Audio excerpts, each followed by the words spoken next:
अगर आपको horror movies देखना पसंद है तो इस वीडियो को एंडिंग तक ज़रूर देखना, क्योंकि आज हम एक बहुत ही स्पेशल हॉरर मूवी के बारे में बात करने वाले हैं। हम नोस्फेरातु मूवी रिव्यू करने वाले हैं, जो एक dark fantasy supernatural horror thriller mystery movie है। जी हाँ, बिल्कुल सही सुना आपने। एक हॉरर मूवी में जितने भी जॉनरा होने चाहिए वो सारे इसमें हैं। इनफैक्ट ये एक वैम्पायर वाली मूवी है। ये 1922 की साइलेंट मूवी का रीमेक है, जिसका नाम भी नोस्फेरातु है।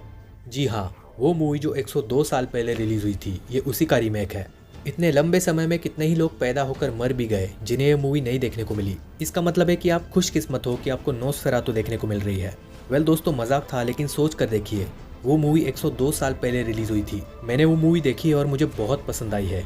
इसकी वजह से ये मूवी देखने के लिए मैं काफ़ी एक्साइटेड था। तो आखिर 2024 की नोस्फेरातु मूवी कैसी है? क्या ये आपको डरा पाती है या नहीं? चलिए डिस्कस करते हैं।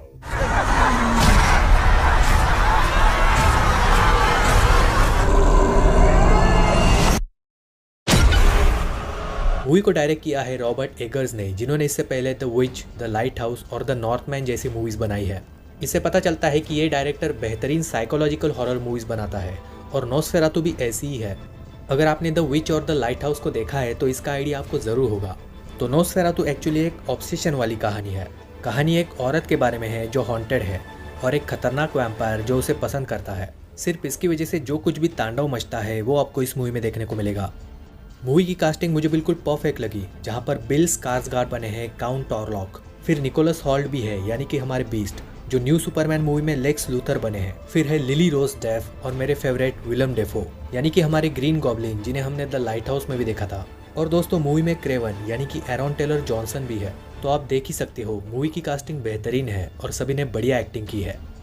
इस कहानी के ऑलरेडी अलग अलग वर्जन्स अवेलेबल है, लेकिन मुझे इसका सबसे डार्क वाला वर्जन देखना था। एक्चुअली नोस्फेरातु एक अनऑथोराइज्ड अडाप्टेशन है ब्राम स्टोकर्स की ड्रैकुला नॉवेल का। इसकी वजह से आपको ड्रैकुला मूवी और नोस्फेरातु में बहुत सारी सिमिलरिटीज देखने को मिलेंगी। 1922 की नोस्फेरातु डार्क थी और उसकी स्टोरी लाइन भी ऐसी ही थी।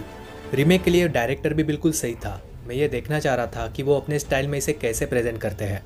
बिल स्कार्सगार्ड, जिन्होंने वैम्पायर का रोल प्ले किया है, एक इंटरव्यू में उन्होंने कहा था कि ये रोल करते हुए वो खुद डर गए थे। उन्होंने ये भी कहा कि ये वाला रोल वो दोबारा नहीं करना चाहेंगे, क्योंकि ये जर्नी उनके लिए काफ़ी इंटेंस थी। ये बिल्कुल सोचने वाली बात है, क्योंकि ये वही एक्टर है जो इट मूवी में पेनीवाइज बने हैं। तो दोस्तों, ये कहना गलत नहीं होगा कि मूवी की अच्छी खासी हाइप थी। और अब मूवी देखने के बाद मेरा जो ओवरऑल ओपिनियन बनता है वो ये है कि ये एक बिल्कुल सेटिस्फाइंग रीमेक है।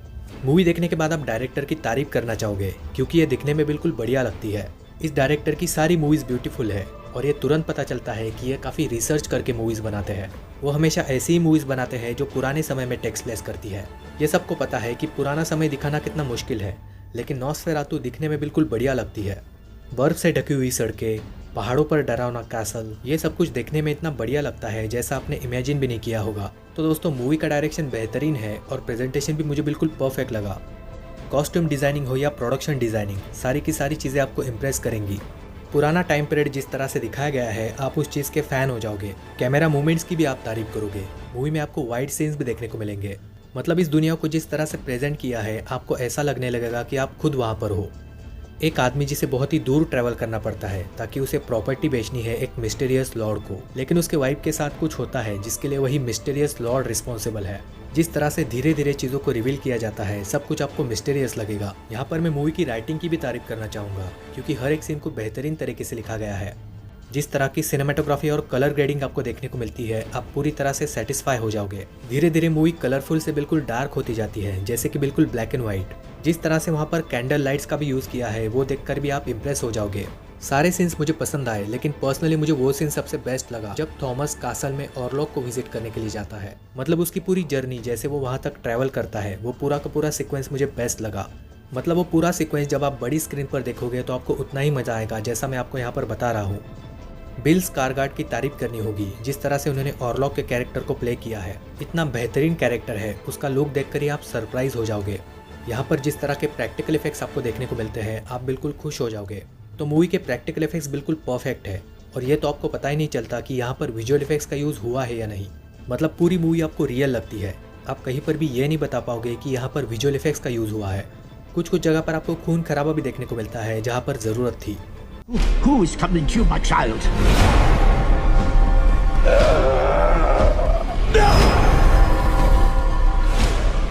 मूवी थोड़ी बहुत बॉडी हॉरर वाली कैटेगरी में भी जा सकती है, लेकिन ज़्यादा नहीं। मतलब ऐसे सीन्स मूवी में ज़्यादा नहीं थे। मूवी में जंप स्केयर्स नहीं है या आपको उस तरह से डराने की कोशिश नहीं करती, लेकिन मूवी का एटमॉस्फेयर ही ऐसा है कि आप हमेशा ही डरे हुए रहते हो। तो मूवी आपको हॉरर फील देने में कामयाब हो पाती है। जो रियल एक्चुअल हॉरर सीन्स है वो अचानक से शुरू हो जाते हैं जब आप एक्सपेक्ट भी नहीं करते हो। तो हाँ, आपको पता नहीं होता कि आगे क्या होने वाला है, इसकी वजह से सस्पेंस हमेशा बना रहता है। तो मूवी प्रेडिक्टेबल नहीं है, हमेशा आगे क्या होने वाला है ये जानने की एक्साइटमेंट भी रहती है। यह सिर्फ 2 घंटा और 13 मिनट की मूवी है जिसका स्क्रीन प्ले भी मुझे पसंद आया। कुछ जगह पर यह स्लो भी हो जाती है जहाँ पर रिक्वायरमेंट थी, लेकिन ये आपको कहीं पर भी बोर नहीं करती, आप इसे एंडिंग तक देख पाते हो। यह मूवी उनके लिए नहीं है जिन्हें सब कुछ जल्दी जल्दी देखना पसंद है। आपको पेशेंस रखना पड़ता है, हर एक सीन को डिटेल में प्रेजेंट किया गया है। विलम डिफो का कैरेक्टर एक रिसर्चर का है जो नॉस्फेरातु पर पहले से विश्वास करते हैं। मतलब उनका कैरेक्टर ऐसा है जिन पर कोई विश्वास नहीं करता, क्योंकि वो अजीब चीज़ों के बारे में बात करते हैं। एरॉन टेलर जॉनसन का कैरेक्टर भी काफ़ी अच्छा है। जब उसकी वाइफ बीमार पड़ने लगती है और उसे कुछ समझ में नहीं आता कि इस शहर के साथ क्या हो रहा है। हालांकि विलम डिफो के कैरेक्टर का यही कहना होता है कि ये सब कुछ नॉस्फेरातु की वजह से हो रहा है। तो ये सब कुछ देखने में मज़ा आता है, जिसके बीच लिली रोज डेप का परफॉर्मेंस भी स्टैंड आउट करता है। मूवी में कुछ एडल्ट इंटेंस सीन्स भी है और न्यूडिटी भी है, तो इसे आप फैमिली के साथ नहीं देख सकते। और जैसा कि मैंने पहले भी कहा कि मूवी में कोई जंप स्केयर नहीं है या आपको उस तरह से डराने की कोशिश नहीं करती। इसे आप एक डार्क फैंटेसी मूवी बोल सकते हो जिसके हॉरर सीन्स को आप फील कर पाते हो। इसमें आपको ब्यूटीफुल विजुअल्स देखने को मिलते हैं और कुछ अनसेटलिंग सीन्स। ये एक स्लो बर्निंग मूवी है, तो जिनके अंदर ऐसी मूवीज़ देखने का पेशेंस है, ये उन्हीं के लिए है। लिली रोज डेप की मैं फिर से तारीफ करना चाहूँगा, क्योंकि उसने अलग अलग तरह का परफॉर्मेंस दिया है। मतलब उसके कैरेक्टर को एक साथ बहुत कुछ करना पड़ा है, जो काफ़ी इम्प्रेसिव है। जितना नॉस्फेरातु का कैरेक्टर इंपॉर्टेंट है, उतना ही उसका भी। मतलब उसका रोल काफ़ी फिजिकल है, जिस तरह के सीन्स उसने दिए हैं वो हर कोई नहीं कर पाता। मैंने मूवी को इंग्लिश में देखा, ये हिंदी में डब नहीं होने वाली, एटलीस्ट अभी तो नहीं। प्रो ऑडियंस को ये बहुत पसंद आएगी, लेकिन ये मूवी सबके लिए नहीं है। इसे देखने के लिए पेशेंस चाहिए, अगर वो आप में है तो आप इसे एंजॉय करोगे। अगर आपको डार्क साइकोलॉजिकल हॉरर मूवीज़ देखना पसंद है तो ये आपके लिए है। मुझे मूवी बहुत बढ़िया लगी, मैं इस मूवी को दूंगा 9 आउट ऑफ 10। इसी के साथ साथ एक और मूवी मैं आपको रेकमेंड करना चाहूँगा, जो है 1992 की ब्राम स्टोकर्स ड्रैकुला। इसमें कियानू रीव्स भी है, यानी कि हमारी जॉन विक। अगर नहीं देखी है तो ज़रूर देखना। वीडियो पसंद आया होगा तो इसे लाइक करने के साथ साथ चैनल को सब्सक्राइब भी ज़रूर करना। और अगर आपने ऑलरेडी सब्सक्राइब कर दिया है तो बेल आइकन को प्रेस करना मत भूलना।